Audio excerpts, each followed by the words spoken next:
Parce qu'assurément, il avait des choses à quoi nous révéler, car sa parole est tellement profonde. Nous allons ouvrir nos Bibles dans le livre de 1 Pierre chapitre 1, et là nous allons lire au verset 7. On va laisser le temps à tout le monde se retrouver. Je vais faire la lecture. Je vais lire la parole de Dieu dans le livre de 1 Pierre. 1 Pierre chapitre 1, verset 7. Afin que l'épreuve de votre foi, plus précieuse que l'or périssable, qui cependant est éprouvé par le feu, ait pour résultat la louange, la gloire et l'honneur, lorsque Jésus-Christ apparaîtra. Amen. On lira un deuxième passage, qui est un passage également que nous avons habitué de parcourir, l'histoire bien connue, dans le livre de Daniel, Daniel chapitre 3. Et là, on va lire, c'est un peu long, du verset 1 à 30. Daniel chapitre 3. Laisse à tout le monde le temps de se retrouver. Daniel chapitre 3, du verset 1 à 30. Je lis la parole de Dieu dans le livre de Daniel chapitre 3. Je vais lire du verset 1 à 30. Le roi Nebuchadnezzar fit une statue d'or, haute de 60 coudées et large de 6 coudées. Il la dressa dans la vallée de Dura, dans la province de Babylone. Le roi Nebuchadnezzar fit convoquer les satrapes, les intendants et les gouverneurs, les grands juges, les trésoriers, les jurisconsultes, les juges et tous les magistrats des provinces, pour qu'ils se rendissent à la dédicace de la statue qu'avait élevée le roi Nebuchadnezzar. Alors les satrapes, les intendants, les gouverneurs, les grands juges, les trésoriers, les jurisconsultes, les juges et tous les magistrats des provinces s'assemblèrent pour la dédicace de la statue qu'avait élevée le roi Nebuchadnezzar. Ils se placèrent devant la statue qu'avait élevée Nebuchadnezzar. Et Néron cria à haute voix: voici ce qu'on vous ordonne, peuple, nation, hommes de toute langue. Au moment où vous entendrez le son de la trompette, du chalumeau, de la guitare, de la sambuc, du psalterion, de la cornemuse, de toutes sortes d'instruments de musique, vous vous prosternerez et vous adorerez la statue d'or qu'a élevé le roi Nebuchadnezzar. Quiconque ne se prosternera pas, qui n'adorera pas, sera jeté à l'instant même au milieu d'une fournaise ardente. C'est pourquoi, au moment où tous les peuples entendirent le son de la trompette, du chalumeau, de la guitare, de la sambuc, du psalterion et toutes sortes d'instruments de musique, tous les peuples, les nations, les hommes de toute langue se prosternèrent et adorèrent la statue d'or qu'avait élevée le roi Nebuchadnezzar. À cette occasion, et dans le même temps, quelques Chaldéens s'approchèrent et accusèrent les Juifs. Ils prirent la parole et dirent au roi Nebuchadnezzar: ô roi, dit éternellement, tu as donné un ordre d'après lequel tous ceux qui entendraient le son de la trompette, du chalumeau, de la guitare, de la sambuc, du psalterion, de la cornemuse et toutes sortes d'instruments devraient se prosterner et adorer la statue d'or. Et d'après lequel quiconque ne se prosternerait pas et n'adorerait pas serait jeté au milieu d'une fournaise ardente. Or, il y a des Juifs à qui tu as remis l'intendance de la province de Babylone, Shadrach, Meshach, Abednego, hommes qui ne tiennent aucun compte de toi, ô roi. Ils ne se servent pas de tes dieux. Ils n'adorent point les statues d'or que tu as élevées. Alors Nebuchadnezzar, irrité, furieux, donna l'ordre qu'on amena Shadrach, Meshach, Abednego. Et ces hommes furent amenés devant Nebuchadnezzar, prit la parole et leur dit: est-ce le propos délibéré, Shadrach, Meshach, Abednego, que vous ne servez pas mes dieux et que vous n'adorez pas la statue d'or que j'ai élevée? Maintenant, tenez-vous prêts. Et au moment où vous entendrez le son de la trompette, du chalumeau, de la guitare, de la sambuc, du psalterion, de la cornemuse et toutes sortes d'instruments, vous vous prosternerez et vous adorerez la statue que j'ai faite. Si vous ne l'adorez pas, vous serez jetés à l'instant même au milieu d'une fournaise ardente. Et quel est le Dieu qui vous délivrera de ma main? Shadrach, Meshach, Abednego répliquèrent au roi Nebuchadnezzar: nous n'avons pas besoin de te répondre là-dessus. Voici notre Dieu que nous servons peut nous délivrer de la fournaise ardente, et il nous délivrera de ta main, ô roi. Sinon, sache, ô roi, nous ne servirons pas tes dieux. Nous n'adorerons pas la statue d'or que tu as élevée. Sur quoi Nebuchadnezzar fut rempli de fureur. Il changea de visage en tournant ses regards contre Shadrach, Meshach, Abednego. Il reprit la parole, ordonna de chauffer la fournaise 7 fois, puisqu'il le convenait de la chauffer. Puis commanda à quelques-unes des plus vigoureux soldats de son armée de lier Shadrach, Meshach, Abednego, de les jeter dans la fournaise. Ces hommes furent liés avec leurs caleçons, leurs tuniques, leurs manteaux, leurs autres vêtements et jetés au milieu de la fournaise ardente.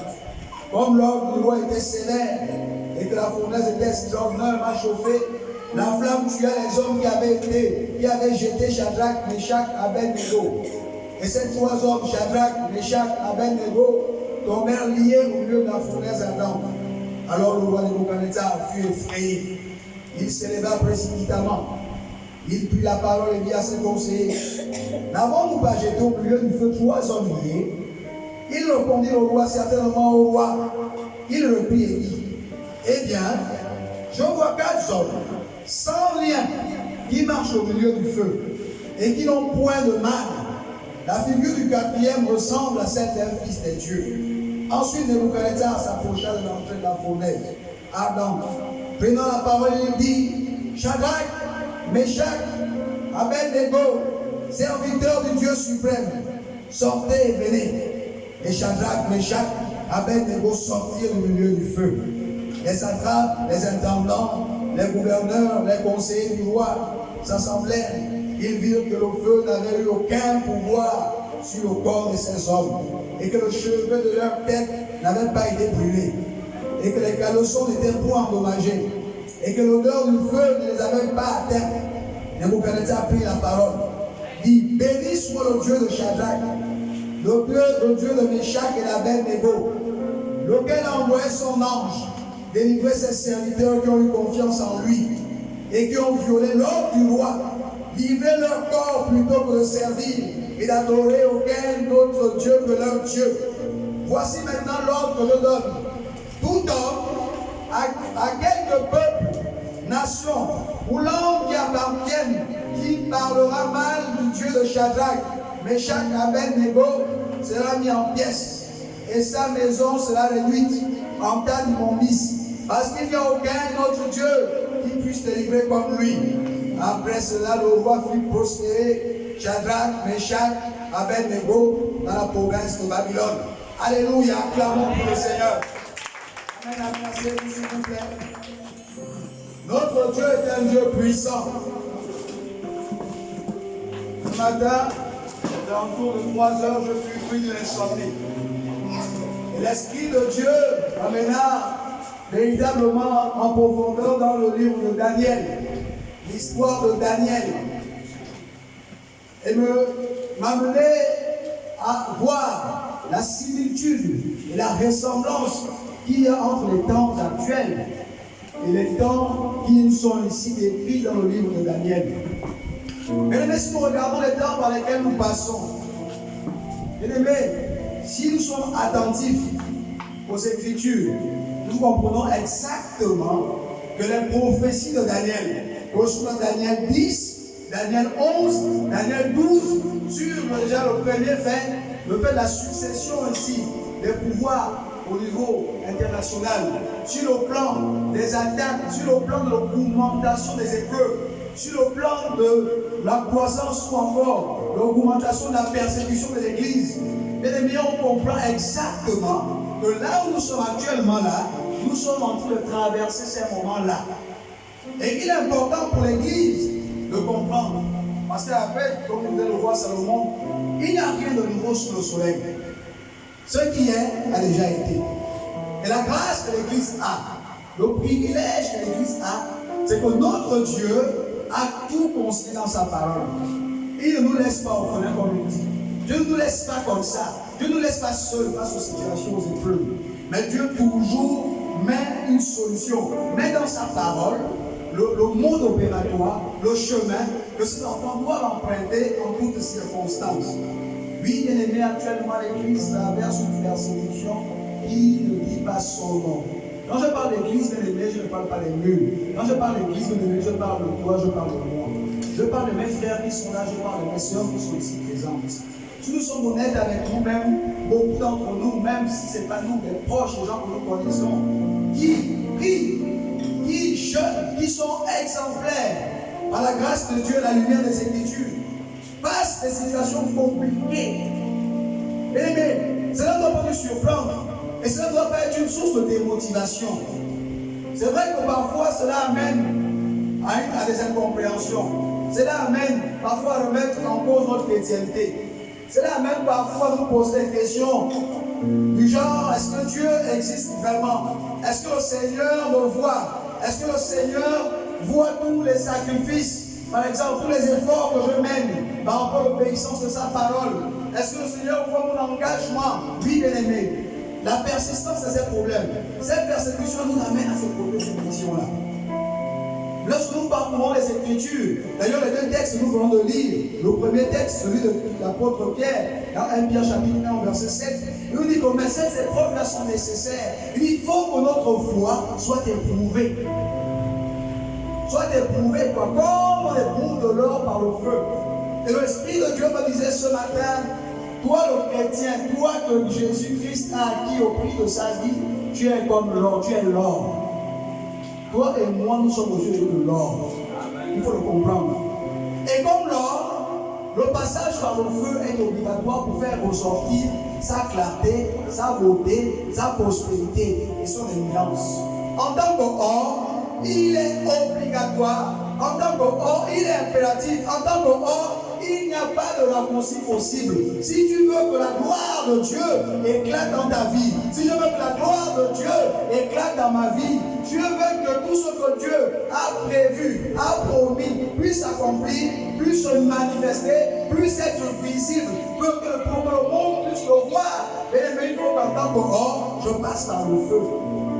C'est pourquoi l'apôtre Pierre, c'est pas par hasard qu'il fait cette analogie avec l'or en disant il faut que votre foi comme l'or passe par le feu. Nous sommes à un temps où notre foi est en train d'être éprouvée par Dieu. Oui, parce que les temps qui courent sont les temps prophétiques, sont les temps qui sont annoncés par Dieu. Et les véritables chrétiens ne peuvent pas échapper, ne doivent pas s'échapper de cela. C'est pourquoi le thème de notre message de ce matin, c'est ne fuis pas le temps d'épreuve. Ne fuis pas le temps d'épreuve. C'est ça le thème de notre message de ce matin. Ne le fuis pas. L'Esprit de Dieu me disait, vous savez, l'or est un peu comme une étoile. Lorsque le Seigneur Jésus-Christ va naître, et là, même le roi Hérode dans ce temps-là, avec tout ce qu'il avait comme astrologue, comme magicien, comme savant, ne connaissait pas la localisation précise où Jésus allait naître. Mais comme la particularité d'une étoile, c'est que quel que soit où elle se trouve, à cause de sa brillance, à cause du fait qu'elle brille, ceux qui ont la capacité de lire les astres vont la détecter. Tu es une étoile, tu es l'or. C'est pourquoi on te persécute. C'est pourquoi tu es persécuté. Et quel que soit où tu te trouves, les forces du mal là, ils arriveront à te détecter. Ils viendront toujours où tu es. Ils vont t'attaquer. Ils ne t'attaquent pas parce que tu ne pries pas, non. C'est pas parce que l'église où tu es après la puissance, c'est faux. C'est pas parce que tu ne t'engages pas pour Dieu, c'est faux. Mais c'est parce que c'est le parcours de ta nature. Parce que tu es l'or, parce que tu es une étoile. C'est pour qu'ils courent après toi. Alléluia. Et les gens qui ont la capacité, c'est qui? Quand on parle des mages, c'est les sorciers. Les premières personnes qui sont à la poursuite des étoiles, c'est les sorciers. C'est les agents de Satan. Dans quel but dans le Dieu les détruire?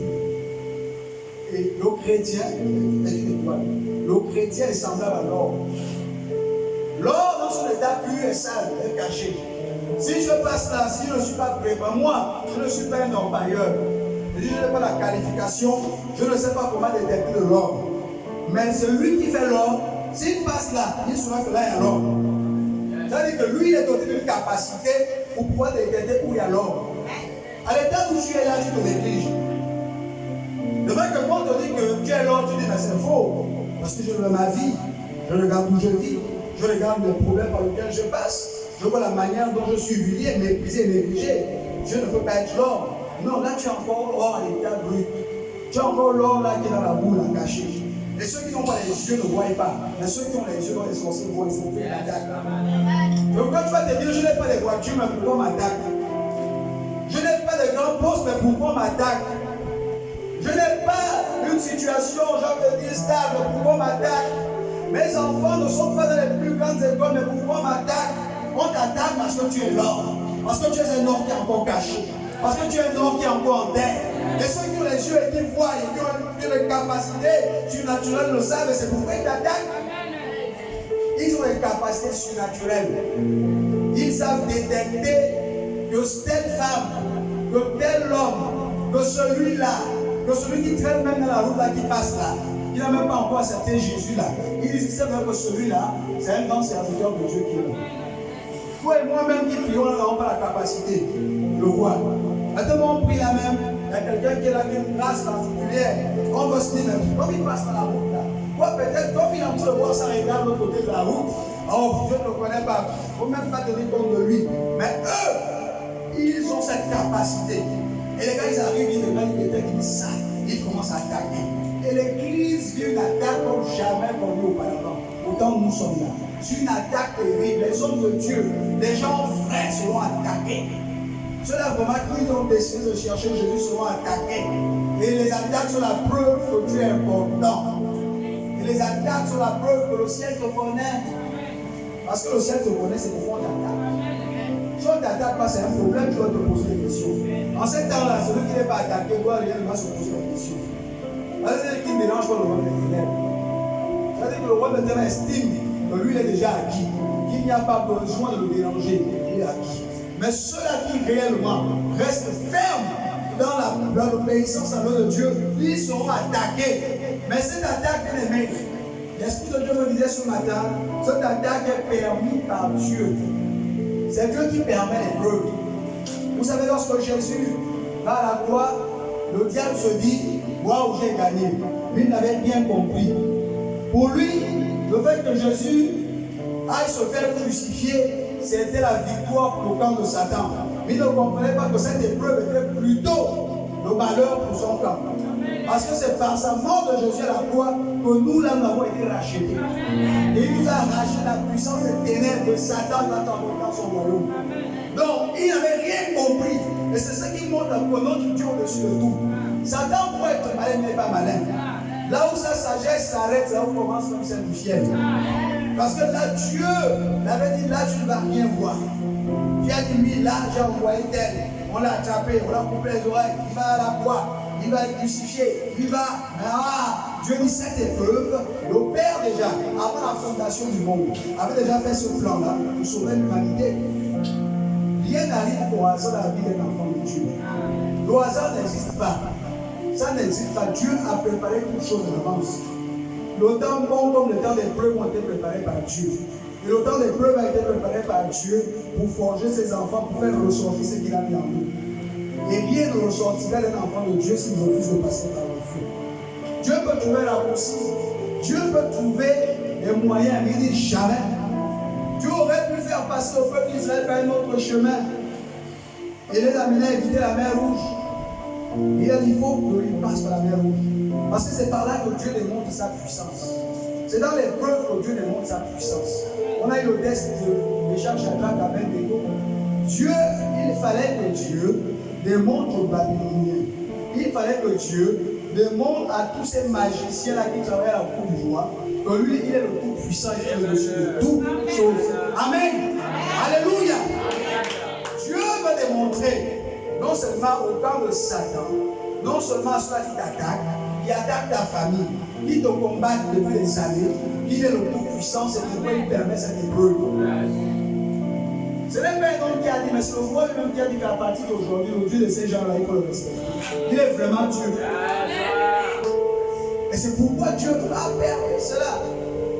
Ne fuis pas la fournaise. Ne fuis pas l'épreuve. Je ne sais pas dans quelle fournaise tu es actuellement.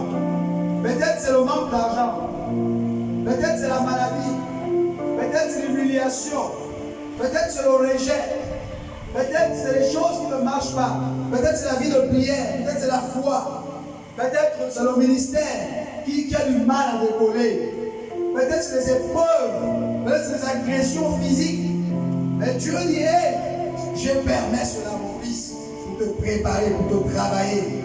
L'apôtre Pierre dit, elle vise à l'épreuve afin de prouver sa valeur. C'est ainsi que vous pourrez recevoir louange, gloire et honneur. L'apôtre Pierre dit que celui qui ne passe pas par l'épreuve, celui qui fuit l'épreuve, celui qui n'accepte pas l'épreuve, en demeurant ferme en Jésus, il se prie automatiquement la louange. Il ne peut pas recevoir la louange. Il ne peut pas recevoir la gloire. Il ne peut pas, il ne recevra pas l'honneur quand Jésus apparaîtra. Donc celui qui dit je fuis ça, je ne peux plus ça, je ne peux plus supporter, ça me dépasse, je préfère changer de camp. Il en train de dire tout simplement, je refuse la louange, je refuse l'honneur, je refuse la gloire. Parce que toutes ces choses-là ont un prix. La louange a un prix, la gloire a un prix, l'honneur a un prix. Celui qui ne passe pas par l'épreuve ne peut pas recevoir l'honneur. Jésus-Christ est le nom le plus élevé au-dessus de tout nom, dans les lieux célestes, sur la terre et sous la terre, afin qu'au nom de Jésus, tout genou fléchisse et que tout l'âme confesse que Jésus est le Seigneur. Pour qu'il ait fait cet honneur-là, il est passé par la croix.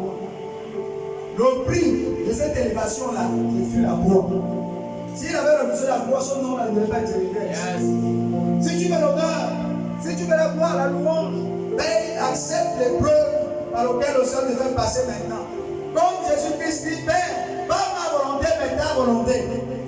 Jésus dit, pas ma volonté, mais ta volonté. Pas mes décisions, pas mes choix, pas ce que je pense. Pas, non, Seigneur. Parce que parfois, face aux situations, on met en place des plans. Plan A, plan B, plan C. Lui, bon, il y a ça. Bon, moi, je me mets mon plan en place. Lui, le pasteur a beaucoup prêché. Que ma soeur, supporte. Reste dans la foi. Ma soeur, quand ça va aller. Moi, la méthode du pasteur, là, c'est que la Bible dit, c'est long. Moi, j'ai mon plan A. Je mets en place mon plan A. Je mets en place mon plan B. Ça va t'amener tout droit à passer à côté de ce que Dieu a prévu. Jésus aussi, à un moment, il a eu cette idée-là. On dit qu'il s'est assis comme ça, il a dit waouh. Il va leur dire que là, Jésus était vraiment touché. Parce qu'il sentait dans l'esprit ce qui allait se passer à la croix. Il sentait ça dans son esprit, les souffrances. Il sentait dans son esprit les coups qu'il allait recevoir. Il pouvait sentir ça. Il pouvait sentir comme ça les épines qui allaient entrer dans sa tête. Il pouvait sentir dans son esprit les injures, les humiliations, les calomnies. Donc tout ça va l'amener à un moment à vouloir repousser la coupe qui était le symbole des souffrances qu'il allait vivre. Donc vous voyez, automatiquement dans son esprit, tout va se chambrer dans son esprit. Et là, certainement, il va vouloir prendre une décision.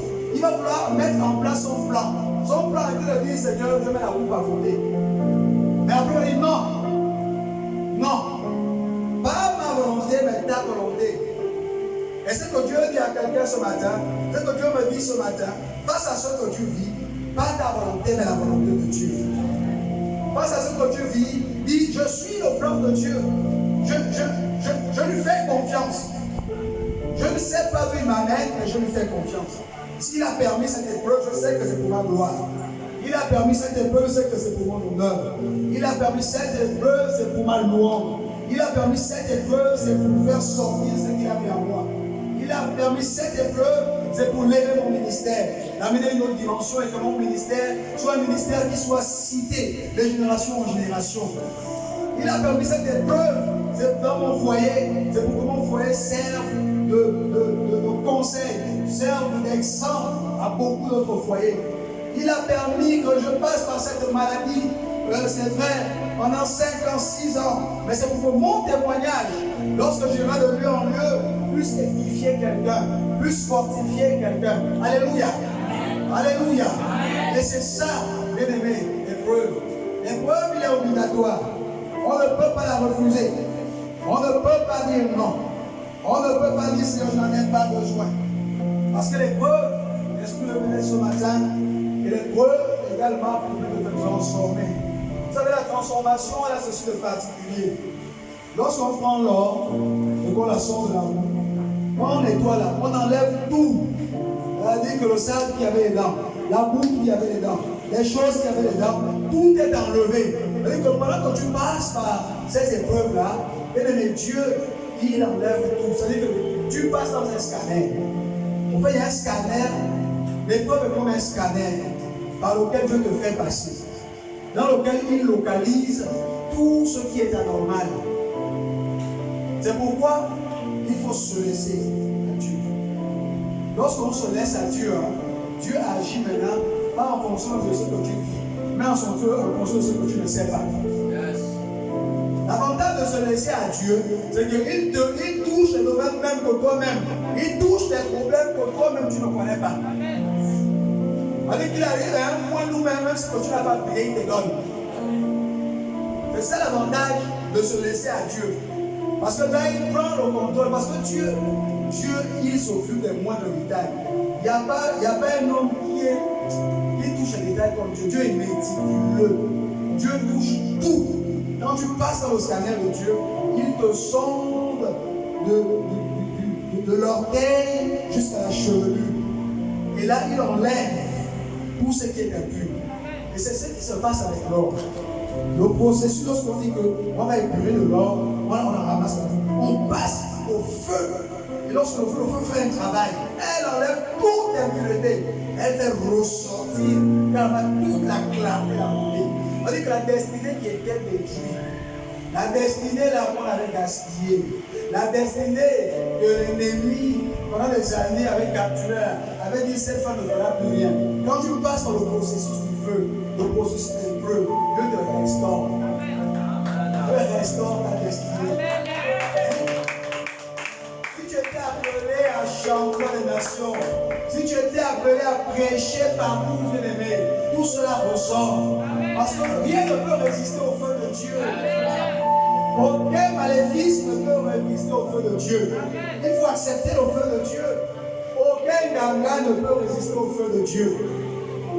Aucune calebasse ne peut résister au feu de Dieu.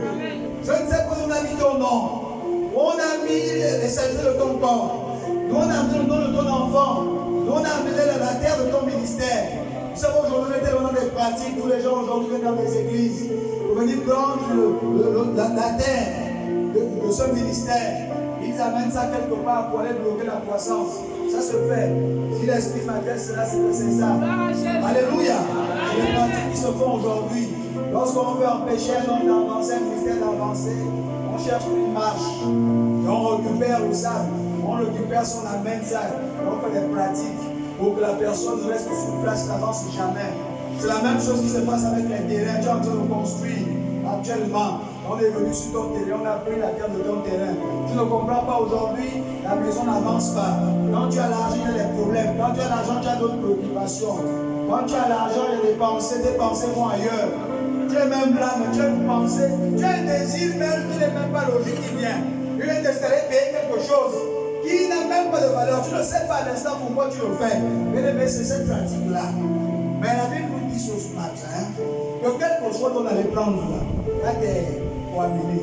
Quand tu laisses ta vie, tu dis Seigneur, je m'abandonne complètement et totalement à toi. Parce que je comprends que ce temps est un temps d'épreuve, temps par lequel tu veux me travailler, préparer, tu veux m'épurer comme un épuis de l'or. Parce que quand je dis toi, ce n'est pas toi seul. Ça veut dire que tout ce qui est à toi. Amen. Amen. Quand tu dis que Dieu nous fait passer par l'or, ce n'est pas toi physiquement comme ça seul. C'est-à-dire que tout ce qui est à toi, tes enfants, ta maison, tes affaires, ton foyer, tout ce qui est à toi, tout ce qui est lié à toi, quand tu décides d'y aller, tu le fais passer automatiquement dans ce processus-là. Et lorsque tu sors de là, tu commences à voir des choses. Tu commences à voir le rayonnement de ta vie. Tu commences à voir certains aspects et domaines de ta vie commencent à changer. Alléluia. Daniel était un simple homme. Lorsqu'ils arrivent à Babylone, ces gens-là étaient des juifs comme tout autre, étaient esclaves, étaient étrangers, bien-aimés. Mais il fallait qu'ils passent par le feu afin qu'ils soient élevés. Le feu de Daniel, c'était la fosse à lion. Le feu de Daniel était la fosse à lion. Jamais, si Daniel avait refusé de passer par là, il ne serait jamais pris à Babylone. Jamais de la vie. Mais Shadrach, Abednego n'aurait jamais la gouvernance des provinces à Babylone s'ils n'avaient pas fait face dans l'obéissance à l'épreuve auquel ils faisaient face. Et s'ils n'avaient pas accepté de s'être jetés à la fournaise, ils ont accepté. Donc nous allons, au milieu de cette épreuve, au milieu de ce temps-là où notre foi est mise en épreuve, nous allons refuser de nous soumettre au monde. Nous allons refuser de nous soumettre aux tentations du monde, aux épreuves du monde, aux injonctions de Satan qu'il opère au travers de ses agents. Mais nous allons obéir à notre Dieu jusqu'à la mort. Oui, j'accepte de mourir de faim. Je n'ai rien aujourd'hui, mais je ne veux pas vendre mon corps.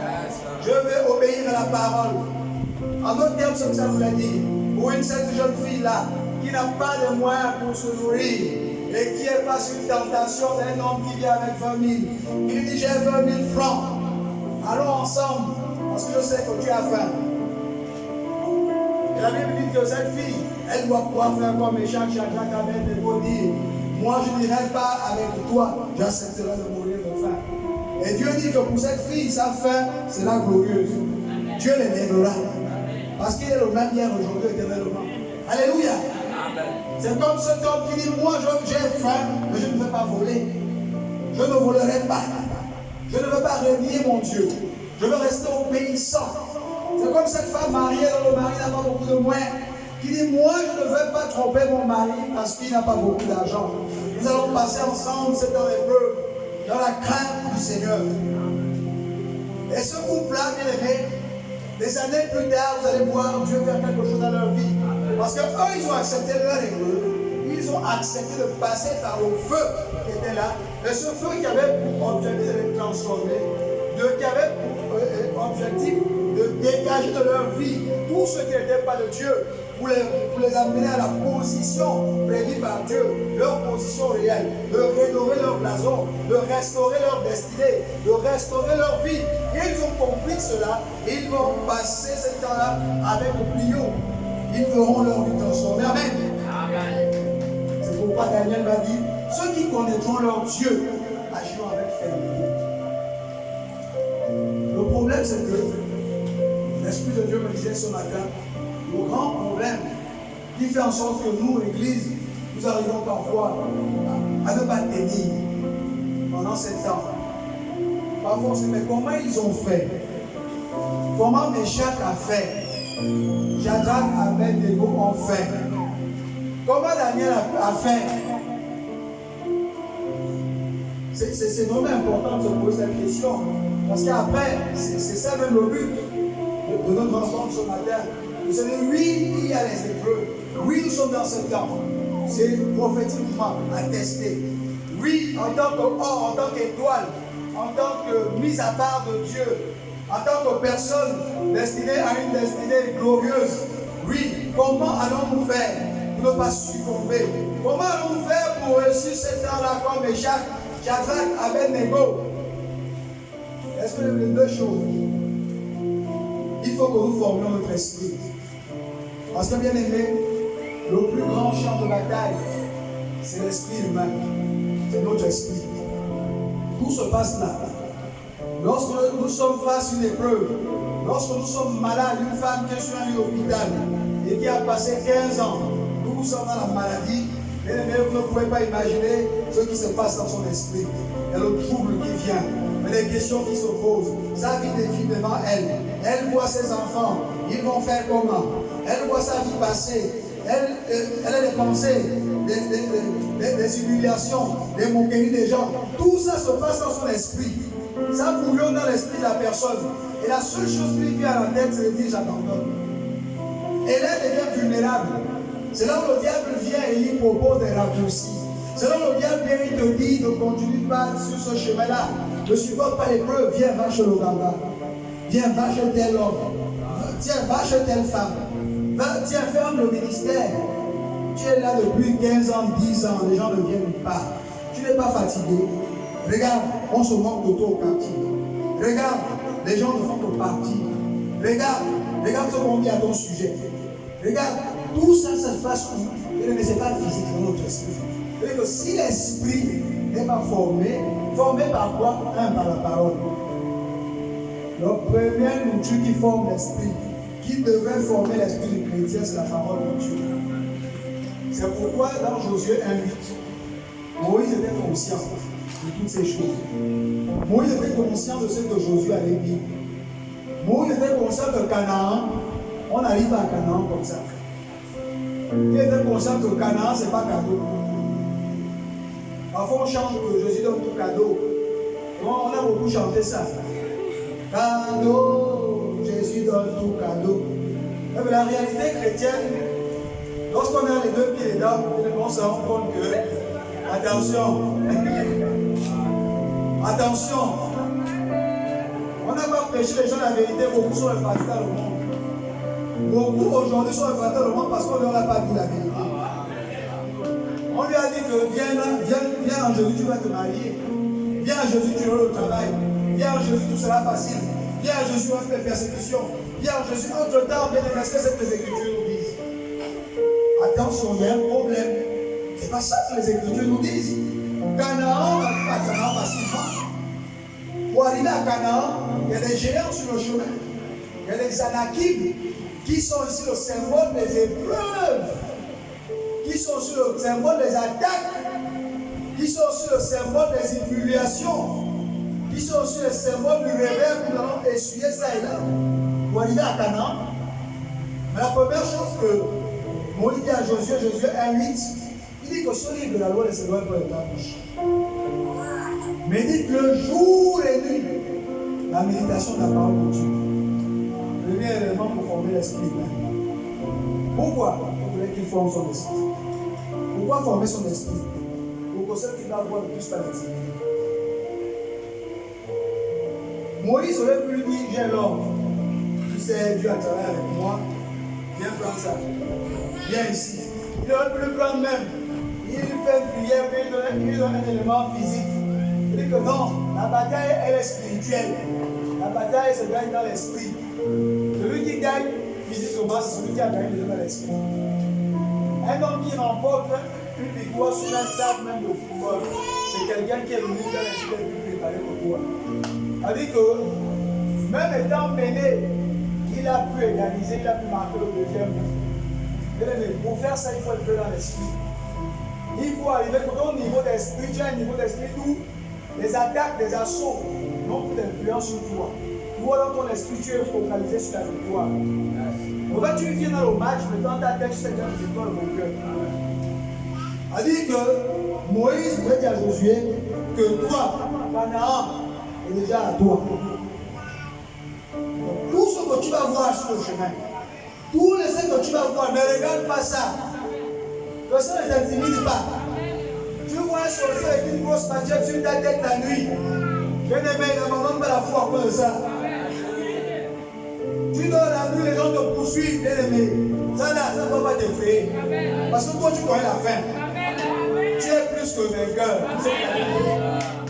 Alléluia. Tu es plus que vainqueur. Toi, tu es plus que vainqueur. Et c'est ça qui doit rester dans ton esprit. Et ça, c'est quoi? Ça, c'est la parole. C'est la parole de Dieu qui reste là, qui forme mon esprit, de sorte que lorsque je suis face à une situation, je ne me laisse pas intimider par cette situation. Mes regards sont fixés sur l'objectif final. C'est pourquoi il dit à Josué que ceux de la loi ne s'éloignent pas de ta bouche. Mais dites le jour et nuit. Pourquoi? Parce que ça s'asseye dans mon esprit.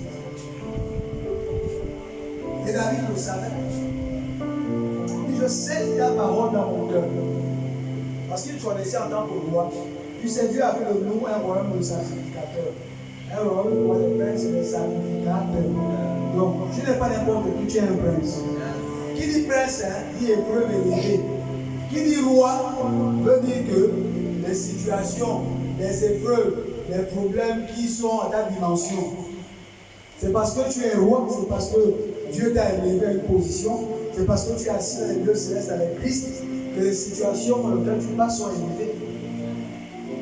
Vous avez remarqué que la première chose qu'on forme un roi, on lui forme d'abord dans la sagesse.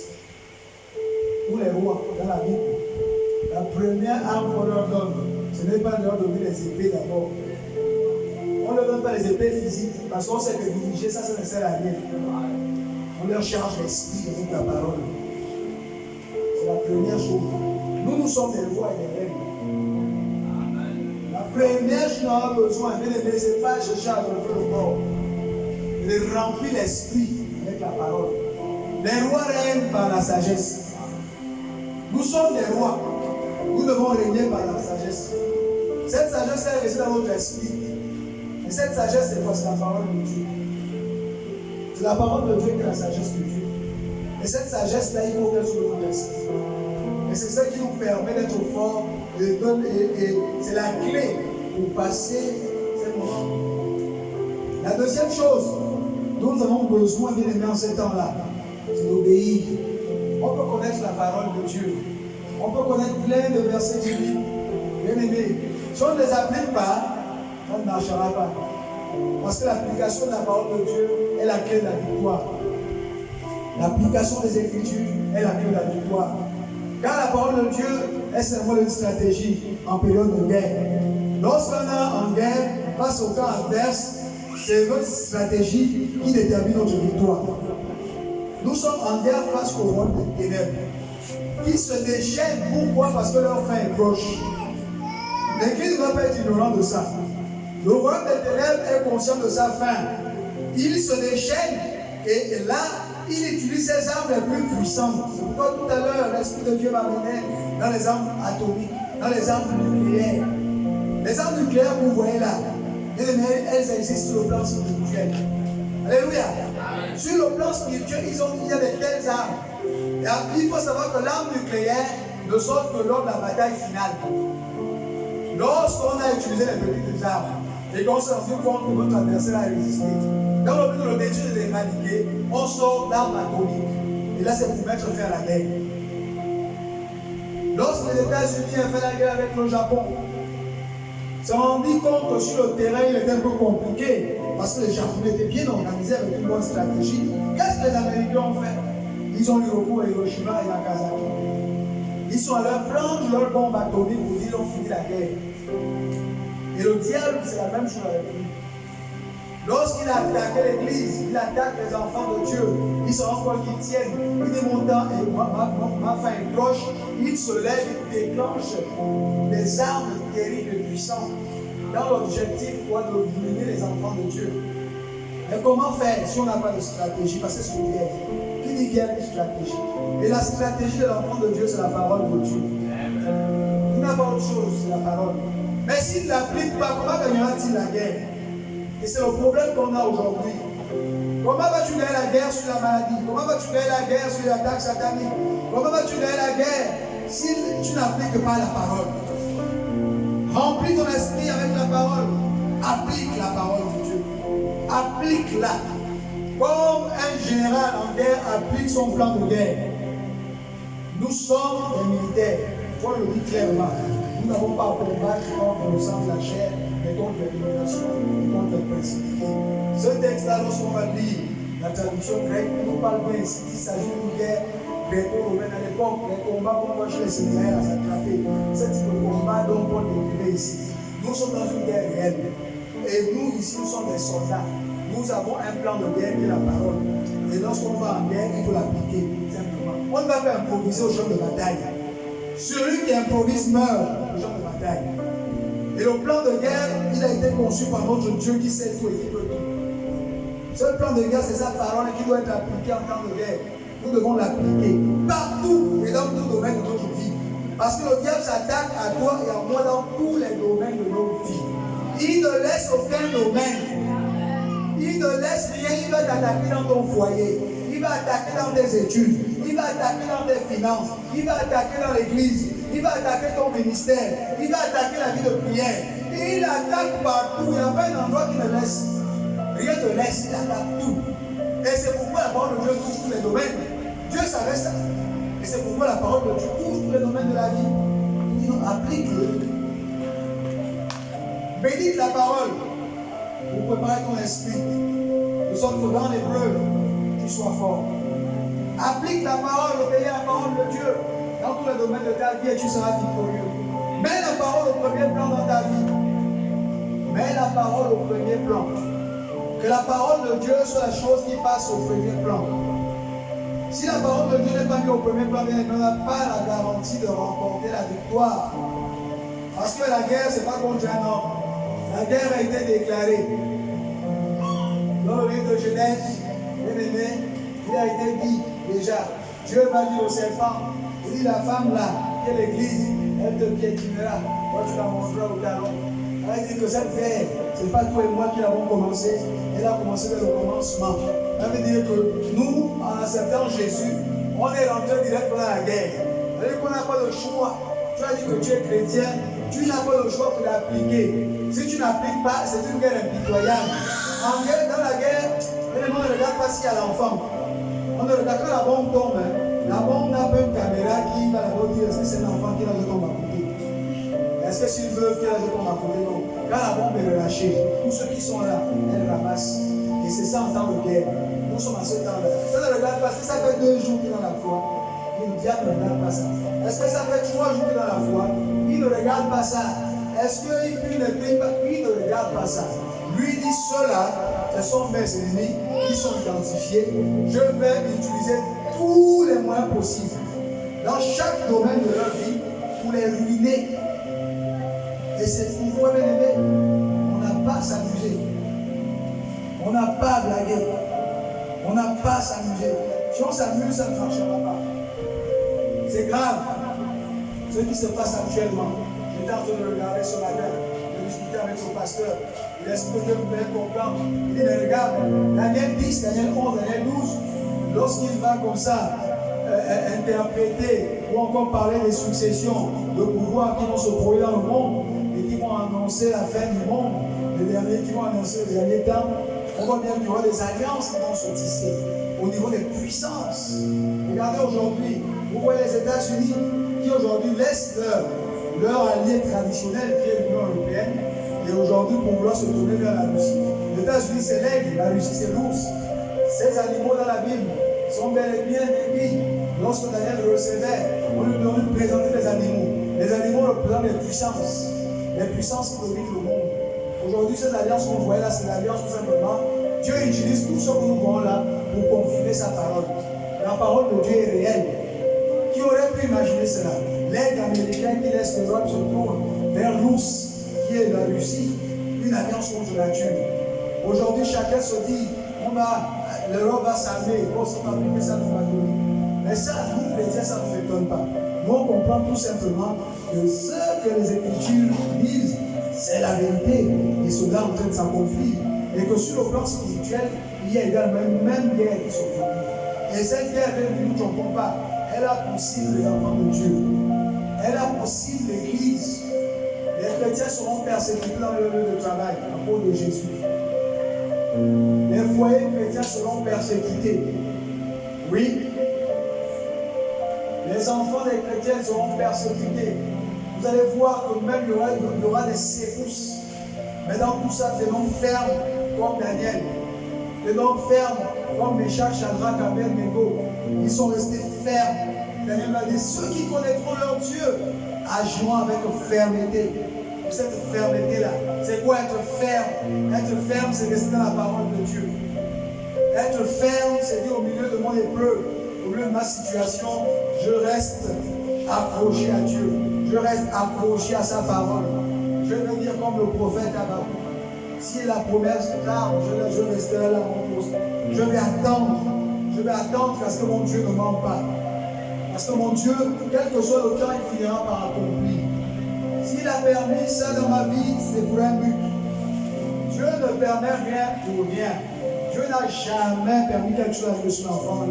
Toute chose que Dieu permet dans ta vie a une éducation à t'apporter, une information à t'apporter. C'est une formation qui t'est donnée. On ne peut pas gravir les échelons. On ne peut pas être élevé si on ne passe pas par une épreuve. David ne pouvait pas être élevé d'abord premièrement au jour du peuple d'Israël s'il n'était pas passé, s'il n'avait pas affronté Goliath devant eux. Il fallait qu'il affronte Goliath devant eux. C'est Dieu qui va permettre ça. L'épreuve de Goliath, bien aimé, loin d'être une situation permise par Dieu pour humilier Israël, c'était plutôt un tremplin que Dieu va utiliser pour élever David aux yeux du monde. Alléluia. Les Philistins, pour eux, c'était un moyen d'humilier le peuple d'Israël. Je vous dis que les voies de Dieu sont au-dessus des hommes. Dieu, ses voies sont au-dessus des hommes. Ce que tu vis aujourd'hui, pour beaucoup, c'est l'occasion de se moquer de toi. Pour beaucoup, c'est l'occasion de se moquer de ton assemblée, de ton église, de te moquer de ta femme, de ton mari, de ton travail, de tes enfants. Parce qu'ils ne peuvent pas comprendre les plans de Dieu. C'est aussi ça, les Philistins, ils se sont dit, bon voilà, ceux-là, on a trouvé une occasion pour les humilier devant tout le monde. On a trouvé un homme très géant, très costaud, il va venir là, et personne ne peut tenir devant lui. Ils vont se mettre à rire, sans savoir que Dieu avait déjà mis en place cette épreuve pour élever quelqu'un. David, il a déjà une première épreuve au lion, il va jamais dans une deuxième épreuve maintenant, celle qui va te présenter au monde. Et qui va faire en sorte que le peuple là commence à t'aimer. Parce qu'il fallait que le peuple commence à voir en David un roi. Il fallait que le peuple commence à voir en David quelqu'un qui avait la capacité de pouvoir les protéger. Parce que c'est d'abord ça, un roi. C'est d'abord ce qu'on regarde un leader. C'est d'abord ce qu'on regarde devant quelqu'un qui est en tête. C'est d'abord même ce qu'un enfant, lorsqu'il voit son père et sa mère, pour lui, il doit avoir la protection. Il dit, mon père m'a même me protéger. Dès lors qu'un enfant ne voit plus à son père ou à sa mère, celui-là qui est capable de le protéger à quelque chose qui tombe. Même le respect qu'il avait vis-à-vis de lui, ou encore la considération baisse. Donc Dieu nous savait dire, pour que David, là, ces gens l'acceptent comme droit des mains et que mon plan s'accomplisse, il faut que je trouve une épreuve et que cette épreuve-là, lui, puisse l'affronter. Donc, deuxième chose, dans l'épreuve, il faut être courageux. Après avoir nourri son esprit avec la parole, après avoir obéi à la parole de Dieu, après avoir mis la parole au premier plan, il faut s'armer au courage. Parce que si après le courage dans l'épreuve, on passe à côté de la Bible de l'épreuve. David aurait pu venir se mettre devant Goliath et fuir. Il pouvait venir là, on a fini de mettre les trucs, il se met là, il dit que oui, moi je ne peux pas l'affronter, il est tout blanc. Et puis moi je pars. Mais David arrive, il se met devant Goliath, il dit, moi je connais mon Dieu. Ceux qui connaissent leur Dieu agiront avec fermeté. Je ne vois pas Goliath, mais je vois la victoire. David, son esprit était tellement chargé, préparé, conscient de la puissance de son Dieu. Il n'était pas conscient de la puissance de Goliath. Beaucoup d'entre nous sont conscients de la puissance des sorciers. C'est pourquoi même dans nos prières, nous sommes faibles. Tu vas dans la prière, au lieu d'être conscient que Dieu est puissant, tu es conscient que les sorciers sont trop forts. Parce que tu vois, ça pose un problème. Et même l'intercession, ça pose un problème à l'intercession. Pourquoi les intercessions ne sont pas puissantes? Parce que quelqu'un il donne ton sujet de prière, il commence avant de dire que prière, ah pasteur, ces gens-là sont dangereux, ils ont tué mon père, ils ont tué ma mère. Là il est simplement en train de vous dire de respirer la puissance du sorcier. Quelqu'un il vient prier là, non, il ne prie même pas avec, il prie doucement. Donc là il est en train de dire que les sorciers sont trop forts. C'est-à-dire que moi-même là je suis dépassé. Je ne crois même pas que Dieu est capable de pouvoir me sortir de cette situation. On ne peut pas dans les temps d'épreuve sans avoir la conscience de la puissance de Dieu. On est dans un temps d'épreuve, on doit avoir la conscience de la puissance de son Dieu.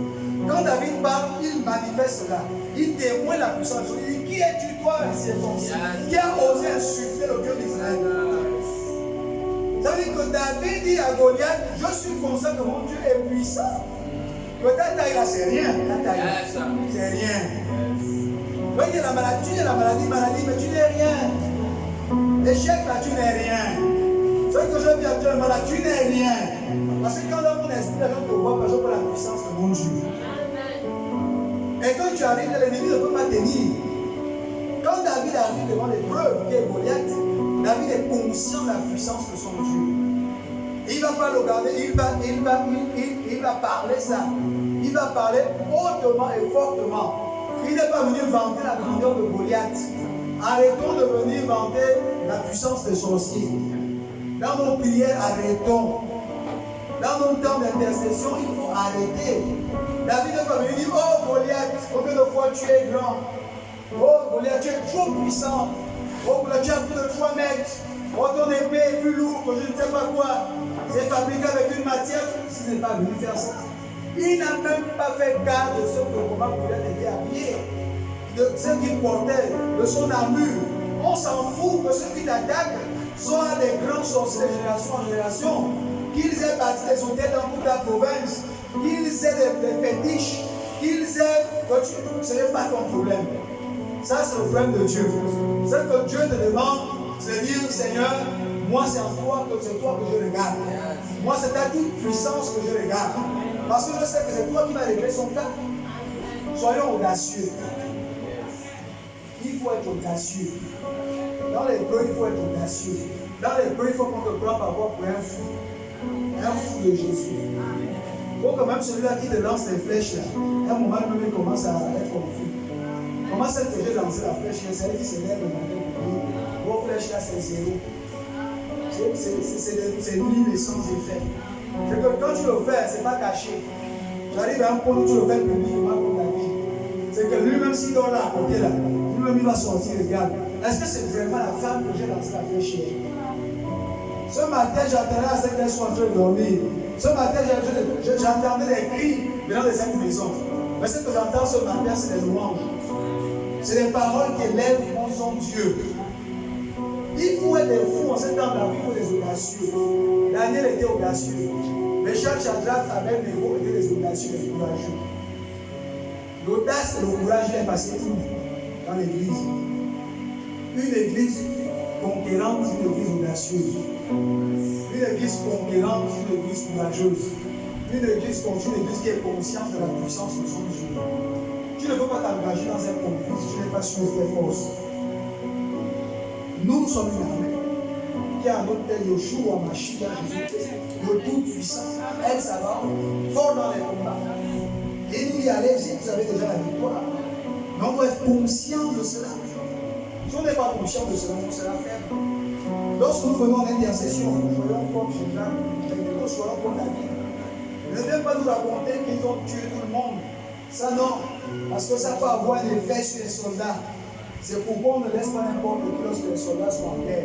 Venir dire le discours n'importe quoi. On filtre le discours que tu veux aux soldats. Tu peux les démoraliser parce que tu les dis. Imagine quelqu'un qui est en guerre, comme je peux en Ukraine.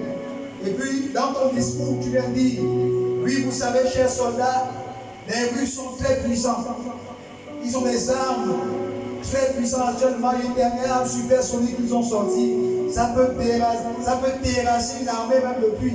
Quand tu as fini comme ça, le soldat qui est là, ils sont déjà démoralisés. Toi, en voulant peut-être bien faire, tu as déjà tué le moral des soldats. Et là, ils ne pourront plus se battre. Même si après tu viens arranger pour dire, mais vous savez, récemment on a reçu l'aide américaine, ils nous ont fourni tel nombre de chars, et ils ont également fourni des armes qui vont nous permettre de contrôler l'offensive russe. Tu as déjà sémé quelque chose dans tes soldats. Et c'est la même chose qu'on fait dans l'église. Nous venons à l'église en venant à l'élever les sorciers ici. Dans nos maisons, on passe le temps à élever les sorciers. Tu viens en pleine intercession, tu veux dire combien le vaut le sorcier de ta famille est puissant. On n'en a pas besoin, nous on a le tout-puissant. Et c'est lui qui nous donne les bons changer. Jésus-Christ de Nazareth, le tout-puissant, c'est lui qui doit être élevé. Quand je viens à l'intercession, je viens élever, je viens démontrer comment Jésus est fort. Donc Jésus est puissant. Il est plus puissant que tous les sorciers du monde réunis. Tous les sorciers de ta famille ne sont rien devant Jésus. Tous leurs attaques ne peuvent rien. Oh, on a l'histoire, quelle merveilleuse histoire. Les 500 prophètes de Baal face à Élie. Imaginez-vous. 500 prophètes de Baal. Moi, c'est un seul être humain, mais qui connaissait la puissance de son Dieu. Parce que s'il ne peut même pas se permettre de l'amener sur le terrain du défi, s'il n'était pas conscient de la puissance de son Dieu, il dit qu'allons aussi. Il dit que prendre mouillé tout le bois. Il dit prenez mouillé. Parce qu'il voulait démontrer à ces gens-là que moi je connais mon Dieu. Je connais mon Dieu. Mon Dieu il est puissant. Je ne parle pas de Baal, je n'ai rien à faire avec Baal. Ce n'est pas moi qui vais venir élever Baal. Baal il est qui Baal?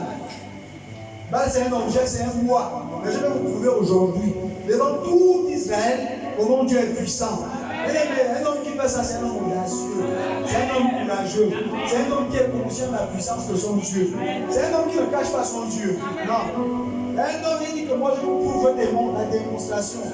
Il démontre la puissance de son Dieu. Il complique même les preuves. Il dit que mouiller avec l'eau.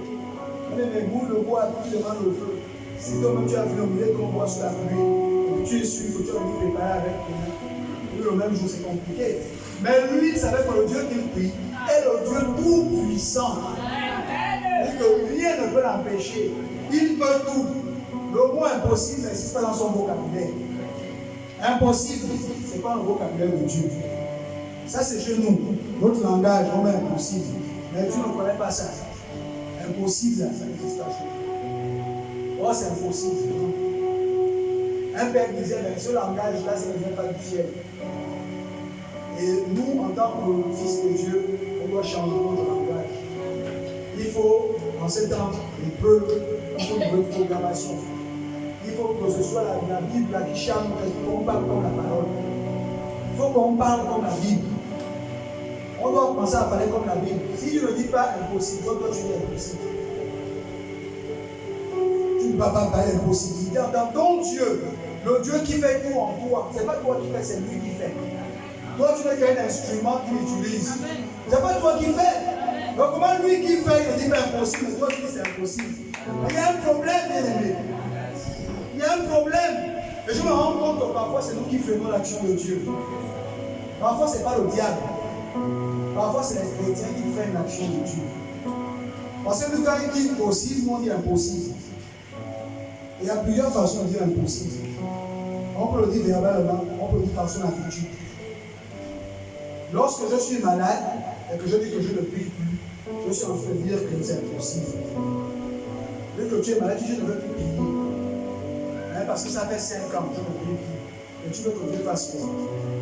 Dieu, c'est le Dieu du possible, mais il n'arrive pas à agir parce que toi, tu mets une barrière par ton attitude. Tu ne le dis pas de ta bouche, mais ton attitude montre que tu ne crois pas que Dieu peut te guérir. Et tout, à cause de toi, tu es incapable d'agir. Tu ne penses plus à la guérison. Toi, la guérison pour toi n'est plus possible. Tu dis, bon, je vais boire les comprimés seulement, il faut que je suive tout mon traitement seulement.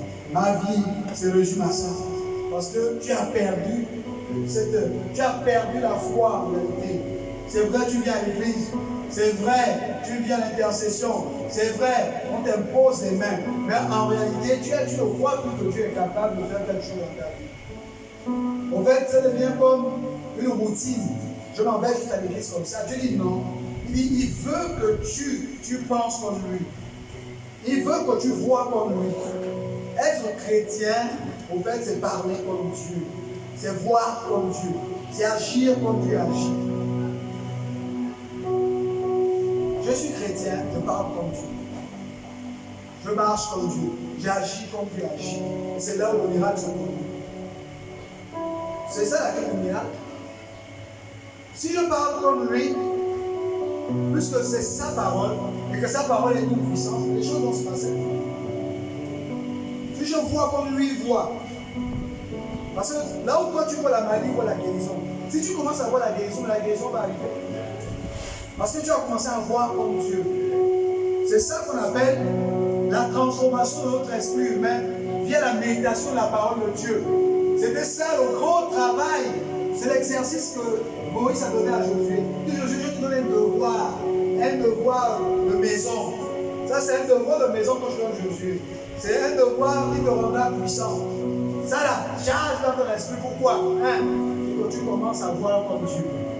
Pour que tu commences à parler comme Dieu. Pour que tu commences à marcher comme Dieu. Et si tu marches comme Dieu, tu parles comme Dieu, même il va te résister. Et c'est ça en réalité le chrétien. Le chrétien que Dieu veut. Le chrétien que Dieu veut en ce temps de la fin. Le chrétien victorieux. Le chrétien qui doit marcher à la victoire. Parce que nous sommes destinés à marcher à la victoire. Dieu nous a destinés à marcher à la victoire. C'est pourquoi il dit, nous sommes plus que vainqueurs par celui qui nous a aimés. La défaite, ce n'est pas notre partage. L'échec, ce n'est pas notre partage. Mais Dieu veut que nous marchions dans la victoire. Et pour que nous marchions dans la victoire, il faut commencer à voir comme lui. Tu te réveilles ce matin et puis tu es commerçant. 2 jours sont passés, les gens n'ont pas payé ta marchandise. Tu commences à dire, je vais arrêter. Et ici, certainement, les femmes qui sont autour de moi, elles font des fétiches. Et c'est pourquoi ça marche. Non, commence à voir comme Dieu. Commence à parler sur ton commerce. Commence à parler. Commence à dire, j'appelle. C'est pas la sorcellerie, hein. Dis, j'appelle les clients au nom de Jésus. Tu as dit, Seigneur, tu bénis l'œuvre de mes mains. Ça, c'est l'œuvre de mes mains. Je attire vers ma table les clients. Quand je parle ici en tant que fils de Dieu, c'est mon droit de le réclamer parce que tu l'as dit. Ton langage a changé, différent. Et là, tu commences à voir, et tu crois dans ton cœur, et tu commences à voir quelque chose se passer.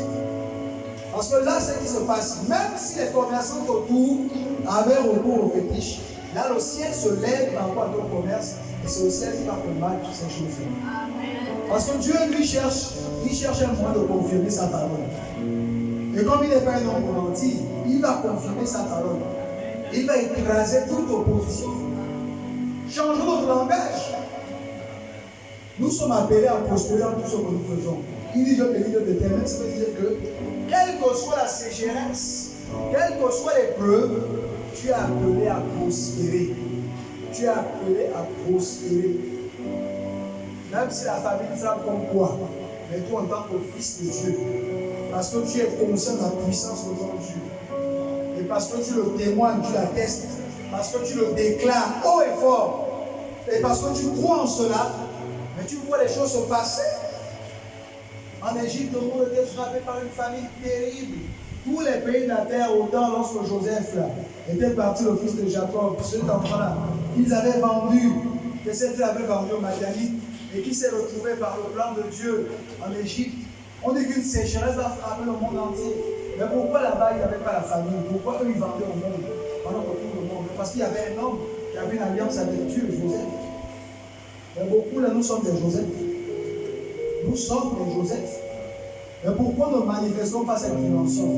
C'est parce que on ne voit pas comme Dieu, ne parle pas comme Dieu, n'agit pas comme Dieu. Quand on va commencer à parler comme lui, quand on va commencer à voir comme lui, quand on va commencer à marcher comme lui, on va manifester la dimension de Joseph au milieu des épreuves. Alléluia. Acclamons pour le Seigneur.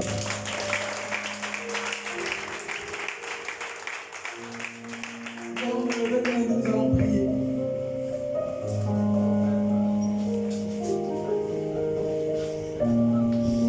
Mais tu vas dire au Seigneur ce matin,